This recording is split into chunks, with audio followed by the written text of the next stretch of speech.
มินิเลเซอร์รุ่นนี้นะลูกค้าคักแห้งอีหลีเนาะ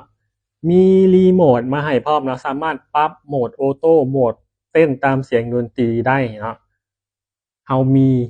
ปุ่มโหมดเนาะอยู่ในตัวเครื่องให้สามารถปรับโหมดหยังก็ได้เนาะมีปรับได้แบบในรีโมทเลยต่อไปเนาะพอค่าสิรีวิวแสงของ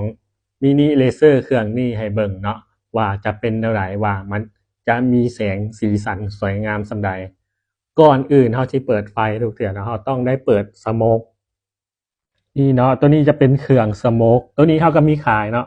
เครื่อง1900,000 กีบเนาะผู้ใดสนใจสามารถสั่งซื้อได้เปิดสโมกก็ยังเพื่อให้เวลาครับเปิดแสงเลเซอร์แสงไฟต่างๆเนาะมันจะมีสีสันที่สวยงามจะเห็นเส้นแสงสีเสียงได้อย่างชัดเจนเนาะนี่พอค่าเปิดให้เป็นวันนี้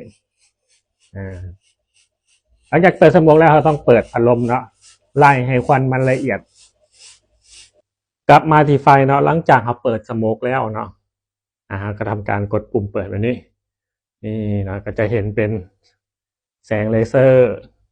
งามๆแบบนี้เลยเนาะปรับให้มันเต้นตามเสียงก็ได้เนาะพอค่าจะปรับให้เต้นตามเสียงก็ปุ่มนี้เนาะนี่แล้วก็ลองเปิดเพลงเบิ่งเนาะ